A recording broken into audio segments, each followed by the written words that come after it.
Está abonado en todas las descargas gratuitas y se conecta solo cuando no hay nadie en línea. Astor Vitali, cultura. En eso estamos.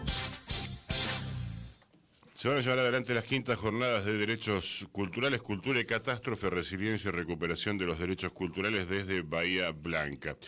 Esto está organizado por el Instituto de Derechos Culturales que pertenece al Colegio de Abogados de Bahía Blanca junto con una organización nacional. Marcelo Cebrián viene trabajando sobre el tema de derechos culturales desde hace ya tiempo, fundador de este espacio, viene articulando muchas iniciativas. Yo creo que me lo he cruzado en alguna charla cuando nos conocimos hace ya más de 15 años, tal vez, no recuerdo exactamente cuál, si en alguna en el conservatorio, pero bueno, viene insistiendo sobre estos temas y no es poca cosa poder articular una cantidad de ponencias, de temas para pensar, estos son las ponencias, articulando con la academia, pero desde la mirada ligada a la comunidad. Y son las quintas jornadas nacionales, en este caso. Van a ser del 10 al 12 de septiembre. Bueno, Marcelo, buen día. Gracias por venir en principio. ¿Cómo estás? Buen día, un saludo a la audiencia. Gracias por recibirme en el programa y en tu micro. Bien, como vos decías, son las quintas, son las primeras en Bahía Blanca, primeras nacionales en Bahía Blanca, ya tuvieron sus antecedentes bueno, la primera fue virtual, en pandemia, después estuvimos en La Plata, en La Pampa, en Comodoro Rivadavia, y ahora nos toca Bahía Blanca, y con mucha responsabilidad, un compromiso muy grande, estamos muy felices de poder articular.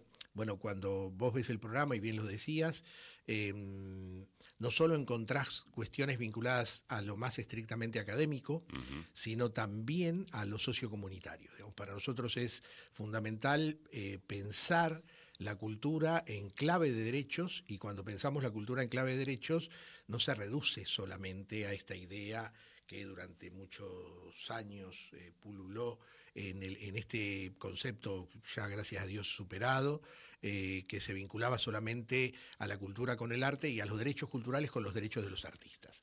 Digo, esas viejas premisas fueron totalmente superadas, y hoy abordamos estas jornadas, quintas jornadas nacionales, con ese espíritu, digamos, con un espíritu de que si bien somos sede en el Colegio de Abogados, digamos, la sede principal está en el Colegio de Abogados, vamos a tener también dos espacios cedidos por la Universidad Nacional del Sur, que es un socio estratégico, el Departamento de Derecho sobre todo, por eso el agradecimiento a su decana y a uno de sus secretarios académicos, el doctor Sebastián Ruiz, que obviamente nos facilitan esta posibilidad de contar con Rondó 29, el día miércoles 10 por la mañana, y con Colón 80, digamos, con la sala fundadores y la sala del consejo en el segundo piso, para el día jueves 11.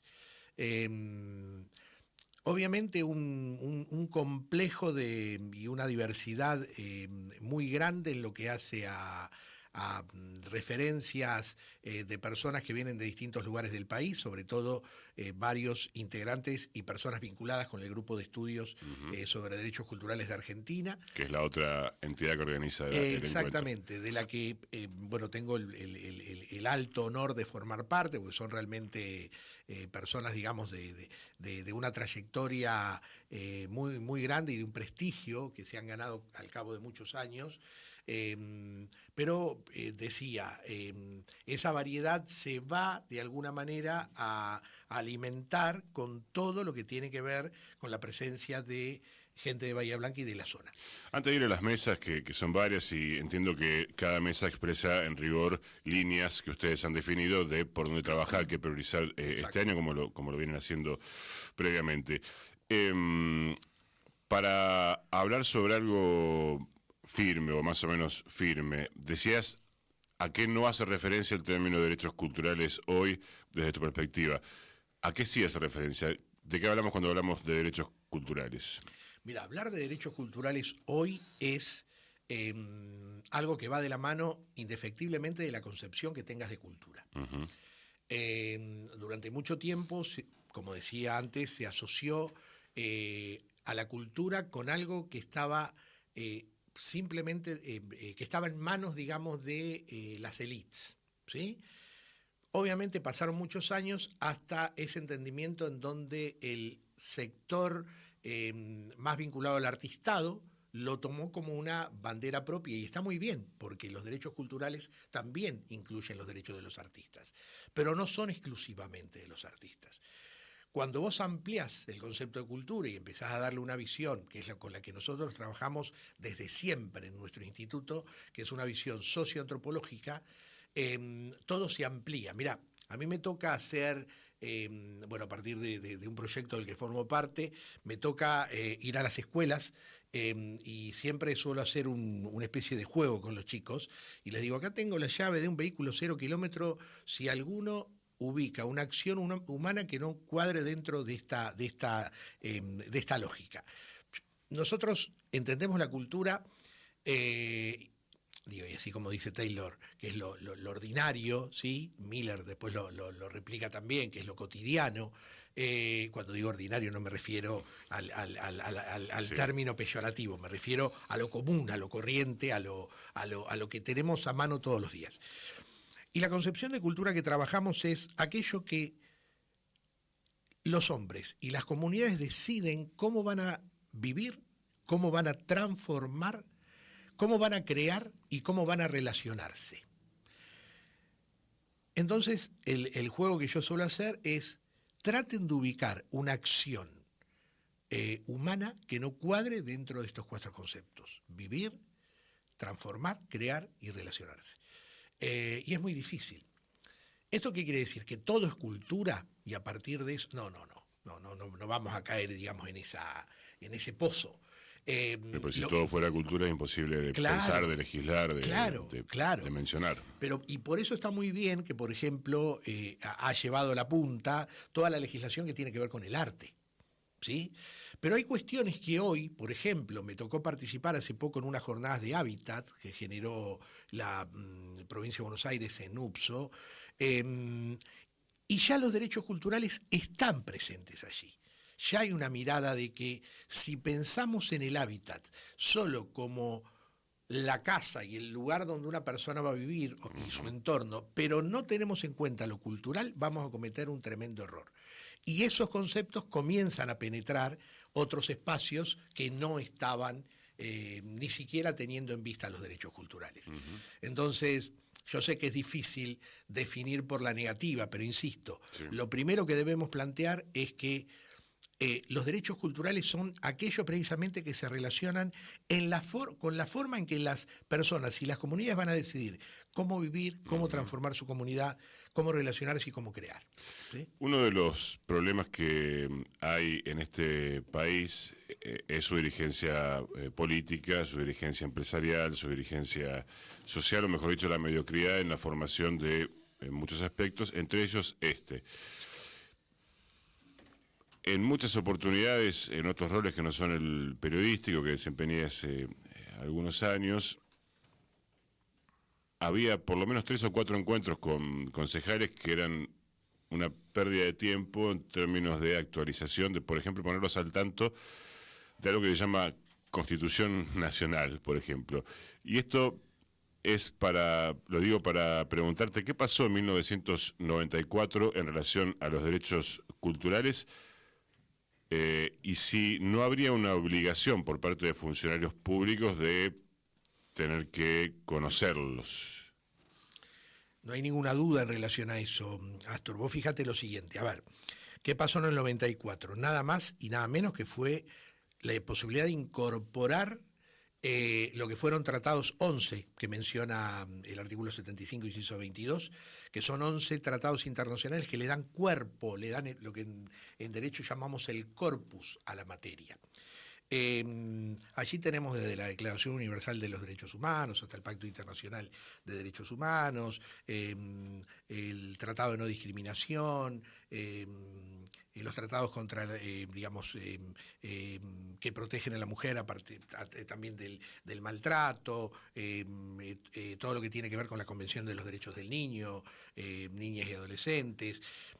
Hay un grupo de tratados internacionales que no es que fueron incorporados de manera antojadiza. Fueron incorporados con un análisis muy concienzudo, digamos, allí los constituyentes trabajaron muy bien. A mi criterio faltan algunos más, ¿sí? Faltarían algunos más. Por ejemplo, para mí lo que debería estar ahí, les recomiendo a quien le interese el tema, la Declaración de Friburgo. La Declaración de Friburgo del año 2007 es una declaración también que no fue planteada por Estado, fue planteada, si bien se convocó desde UNESCO, se convocó a especialistas de distintos lugares del mundo y determinaron una declaración que es la declaración, a mi entender, más importante que existe en el mundo sobre derechos culturales. Es del año 2007, por si alguno lo quiere buscar. Se llama de Friburgo porque precisamente se reunieron en Friburgo, en la ciudad europea, y a partir de esto surgieron, digamos, un montón de posibilidades de relectura de esa declaración, que de hecho, por ejemplo, en nuestro instituto trabajamos muy firme sobre esa declaración. Pero te decía, la Constitución del 94 lo que hace es habilitar, abrir las puertas para considerar derechos constitucionales a los derechos culturales.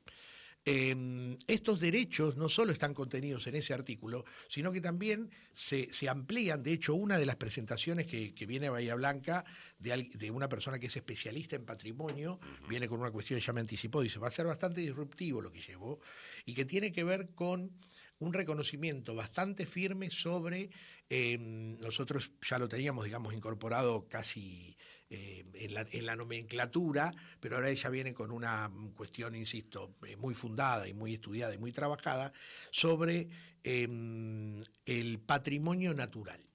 Cuando se habla de patrimonio, habitualmente no se incorpora el patrimonio natural, ¿sí? Parece extraño, porque el patrimonio natural es patrimonio cultural, ¿sí? Lo que pasa es que como tiene una especialización en todo lo que hace el derecho ambiental, parecería que no engloba el derecho cultural. Sin embargo, lo engloba, y vinculándolo con lo que decía antes con relación al hábitat, por ejemplo, cuánto influye el entorno en una persona o en una comunidad. Entonces te decía, la Constitución lo que hace en el 94 es abrir la puerta a este reconocimiento, así como también reconoce en el artículo 41 la preexistencia de los pueblos originarios, algo tan elemental como eso, ¿sí? Tan elemental como eso. Fue necesario que la Constitución del 94 lo incorpore para que podamos entender que hay un reconocimiento que va más allá del simple hecho de entender que las comunidades originarias están y existen. No. Lo que estamos diciendo es que fueron dueños de este suelo, y digo fueron porque lamentablemente hoy no lo son, y están cada vez más arrinconados en pequeños espacios que parecen tierras de nadie, pero donde ellos realmente tratan de continuar respetando lo que, por ejemplo, es su cosmogonía, lo que es toda su visión del mundo. Entonces, la Constitución del 94, y yo te agradezco la pregunta, lo que vino a hacer es habilitar la posibilidad de que cualquier persona que sienta que uno de los derechos culturales reconocidos por la Constitución está siendo violentado, derecho a interponer una acción.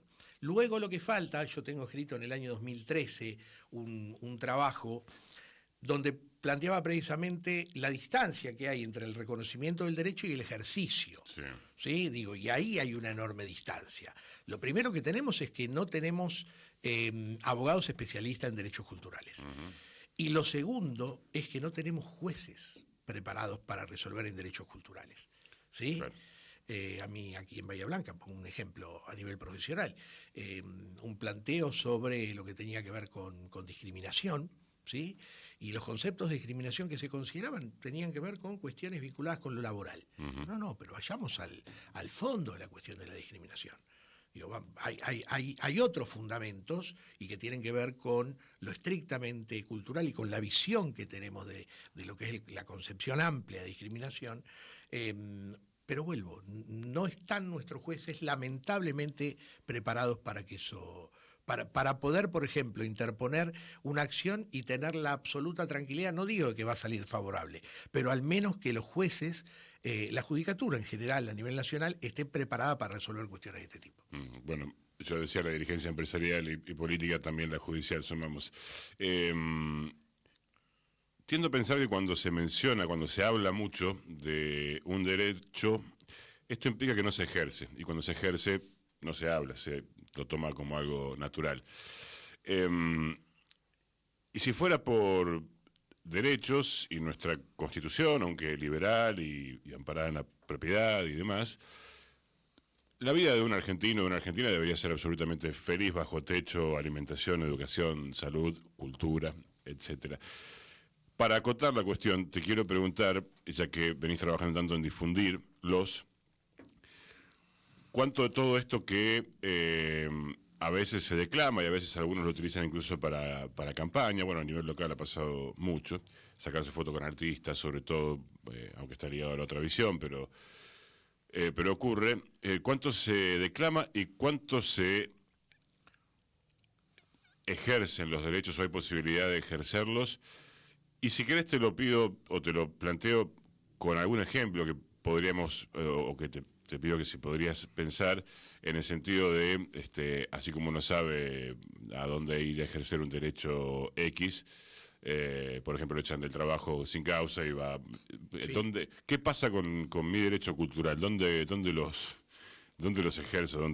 Y dónde no tengo acceso a reconocerlos? Y si querés lo podríamos acotar a la ciudad, para pensarlo. David Viña siempre decía, uno que es argentino, si me apuran, porteño, y si me apuran más, de Corrientes y Callao. Era a lo griego, su modo de pensar la polis. Bueno, te dejé una pregunta amplia para que la responda como quieras. Yo creo que esto se vincula con lo que te respondí antes. Si querés lo ampliamos y lo focalizamos un poquito más en Bahía Blanca. A mí me da la impresión de que las políticas culturales hoy están carentes de participación cultural. Participación cultural es un derecho cultural. La participación lo que habilita es a pensar esta idea de que las políticas públicas, y aclaro esto para algún desprevenido, digo, por ahí alguien dice, bueno, políticas públicas, parece algo... No, las políticas públicas culturales o las políticas culturales, como me gusta decir a mí, que tienen que ser adecuadas para... No podemos copiarlas, no podemos tomarlas de otra ciudad y para eso hace falta escuchar mucho a la gente, hace falta escuchar a la comunidad y hace falta también escuchar a los que de alguna manera tienen mucho para decir. Un poco estas jornadas tienden a eso, tienden a... Veamos, por ejemplo, qué nos pasó después de la inundación tremenda del 7 de marzo. ¿Cómo hacemos con lo que nos pasa y cómo encaramos el continuar este proceso? Yo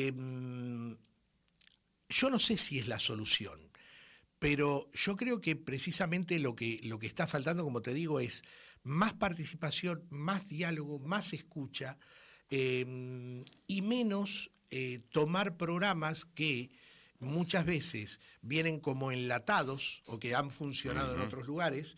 Sí, por ejemplo, en la ciudad de Industrias Culturales, que se copió de provincia, y uno se pregunta, dígame la dirección de una industria cultural, ¿a qué puerta voy a tocar? ¿No? Sí.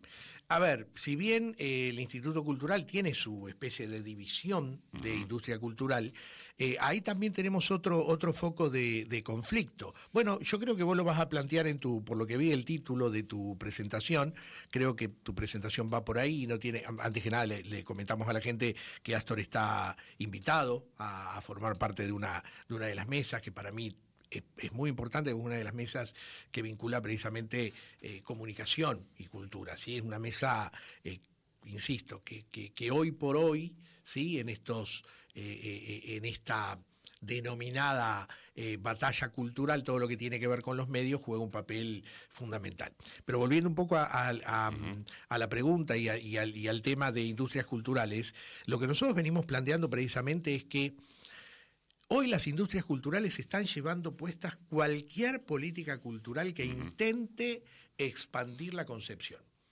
lo que yo planteé antes sobre la idea con la que nosotros trabajamos de industrias culturales o de todo lo que tiene que ver con las artes, son un segmento que en realidad es minoritario. Digo, si yo pongo ejemplos concretos, si yo no destaco a doña Luisa que hace el mejor guiso carrero del barrio noroeste, o yo no puedo detectar a el poeta perdido que está en la zona del Hospital Pena, estamos en problemas, ¿sí? Porque, insisto, estamos como navegando sobre aguas que lo que nos facilitan es mirar lo que inicialmente algunos solamente quieren ver y les parece que ahí transita la cultura, y vuelvo. Y llegar al sector privado, no a lo público. Pero hay otra cosa, Astor. Sí, exacto, pero lo que digo es, no desconozco la importancia de las industrias culturales. Digo, que nadie saque como conclusión de que, bueno, pero entonces estás desconociendo. No las estoy desconociendo. Lo que estoy diciendo es que no se puede llevar puesto toda la actividad de una política pública, de una política cultural. Entonces, esto lo venimos planteando desde siempre. Son miradas que podrán ser compartidas o no, pero son las miradas que tenemos, insisto, y lo pongo con ejemplos claros, porque a veces cuando uno va a alguna charla o alguna escuela, insisto, que me toca ir, lo que surge es, bueno, pero ¿de qué hablas vos cuando hablamos de políticas culturales? El otro día me tocó ir a una escuela, casualmente me acompañó Gustavo Camembert, del director del Teatro Municipal. Y de todo el grupo, eran aproximadamente 20, 25 chicos, ninguno conocía el Teatro Municipal. Claro, no hay políticas activas respecto de eso. Ninguno conocía el Teatro Municipal. Entonces yo les decía, bueno, entonces ni hablar si conocen, por ejemplo, algún centro cultural, más allá de los que identifican en el barrio. En el lugar. A ver, ¿esto qué implica? Implica que hay que seguir trabajando. A nosotros nos toca levantar la mano y decir, che, nosotros pensamos esto. ¿Sí? Digo, y no que nadie lo tome como una crítica, no, una crítica constructiva, una crítica constructiva. Tenemos que superar esta idea de que la política, de que las artes, yo lo llamo artecentrismo, ¿sí? Artecentrismo, digamos que la política vinculada con las artes se lleve puesto toda la actividad en el desarrollo de una acción cultural. Y después ni hablar del presupuesto, perdóname, justo me ibas a preguntar, ni hablar del tema del presupuesto, ¿no? El tema del presupuesto, que hay recomendaciones de UNESCO sobre el porcentaje que debería asignarse al presupuesto. El tema es que eso que tiene que ver con el presupuesto, habitualmente del porcentaje total, que suele estar en el 1,5, a veces toca el 2, muy pocas veces, el 70 o un poco más se lo lleva a gastos de funcionamiento de la estructura. ¿Sí? Y esto en todos los niveles, local, provincial y nacional. Alguien una vez me preguntó, ¿pero vos qué pretendés que nosotros, un empleado del ámbito de cultura, que nosotros no cobremos? No.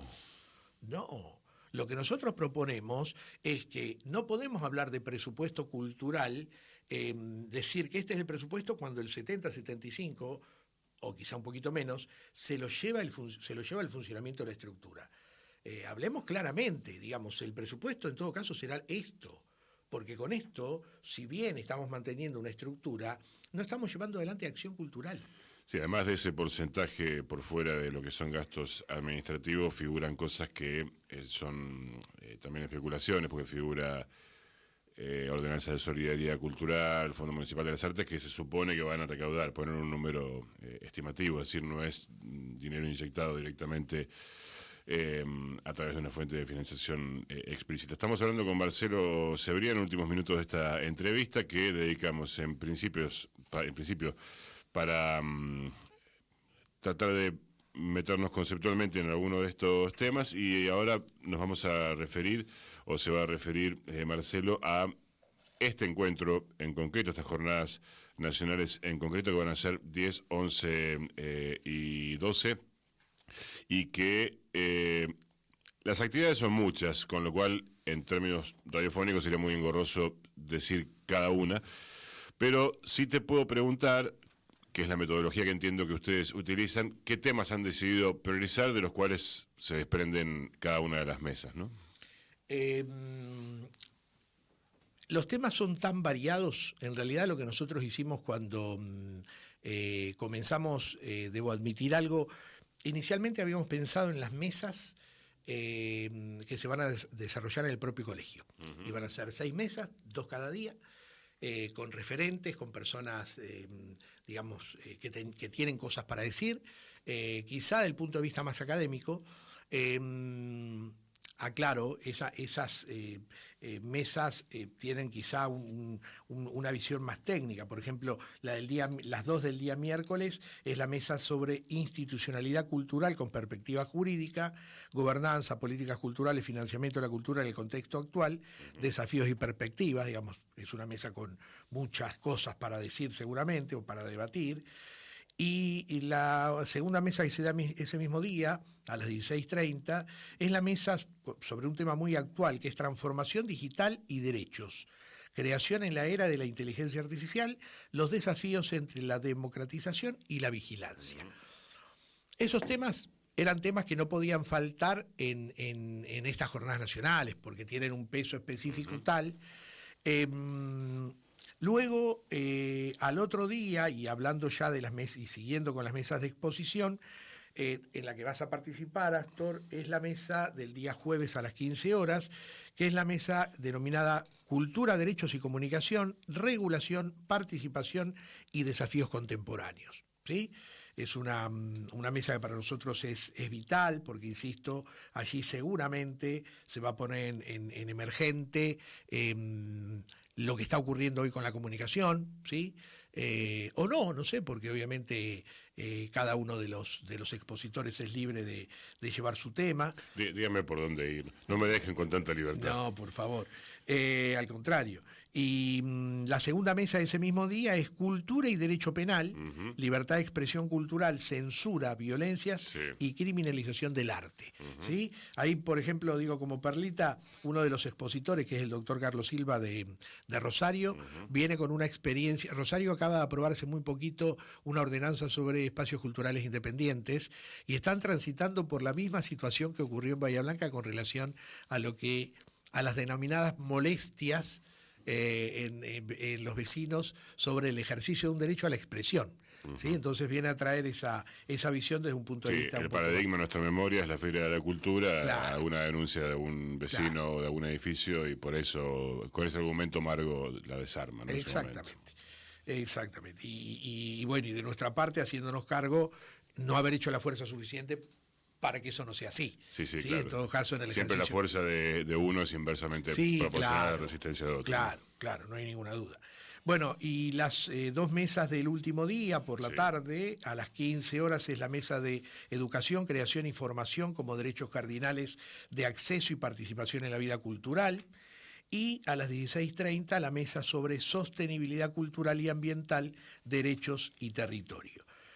Todas mesas de mucha relevancia, pero luego durante las mañanas va a haber otras mesas que nosotros hemos denominado de binomios, no vamos a leer los títulos porque sería muy extenso, que son las que hemos denominado o consideramos las mesas con aporte sociocomunitario.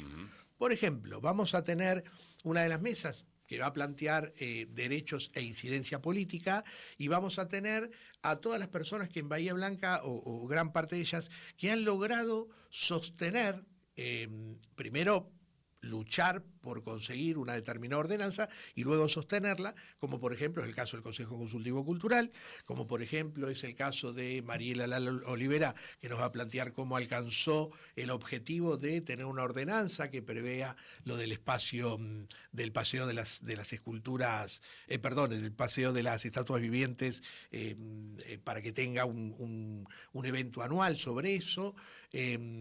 Lo vamos a tener también a Elizardo Tunesi hablando sobre la ordenanza, digamos, lo que fue el proceso y cómo está hoy todo lo que tiene que ver con espacios culturales independientes. Entonces digo, son mesas donde de alguna manera Bahía Blanca va a estar muy presente, e insisto, siempre ahí liminarmente de alguna manera va a estar lo que nos pasó el 7 de marzo.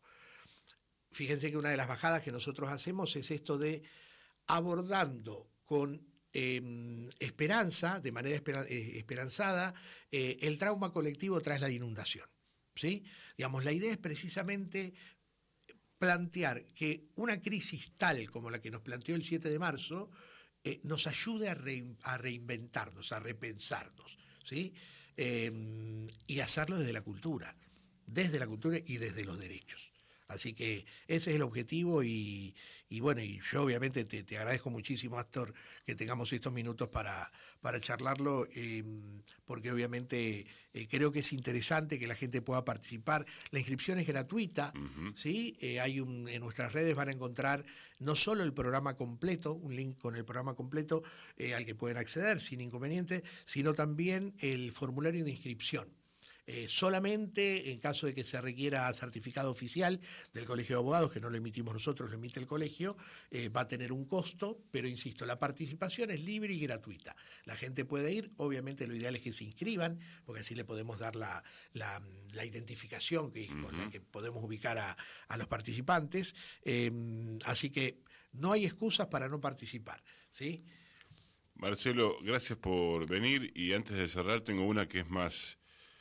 no sé si de pasillo, pero ni intimista, pero hace a otra índole, y es ¿cómo toman esta militancia tuya por la cuestión cultural tus colegas, ¿no? Abogados? Me da mucha curiosidad, porque muchos son bastante conservadores, ligados a la idea de propiedad, con una cabeza muy acotada y no tanto de comunidad, ¿no? Esto lo digo yo, simplemente es mi opinión, pero ¿te dan bola a tus colegas, sería con este tema? A ver, lo primero que debo decir, y estoy con todo respeto por mis colegas, que tenés razón en tener esa mirada. Digo, hay una mirada un poco que quizá tiene que ver con historias familiares, que quizá tiene que ver, digamos, con tránsitos personales, con trayectorias, ¿sí?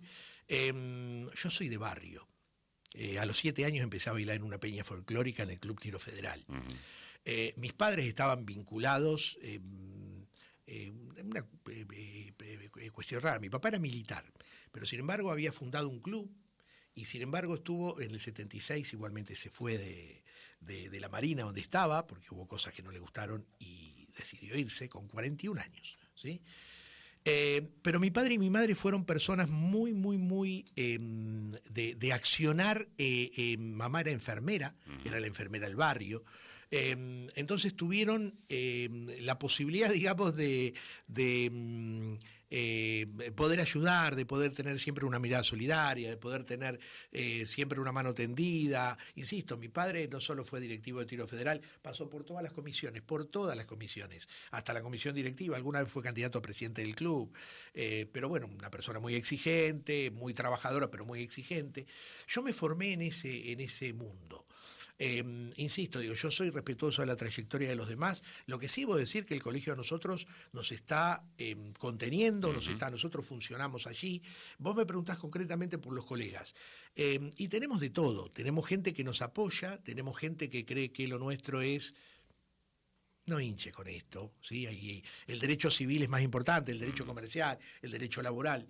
Y yo entiendo la importancia de todos los derechos. De hecho, los ejerzo. Yo ejerzo mi profesión de abogado y tengo clara la importancia de todos los derechos. Pero tengo un compromiso que, si se quiere, social, como el que tenían mis padres, que tiene que ver con eso de luchar por poner en marcha este enorme cúmulo de derechos culturales que tenemos y por ponerlos, digamos, a disposición de las personas. Fuimos el primer instituto, somos hasta ahora el único. Se había conformado otro en Córdoba, pero dejó de funcionar.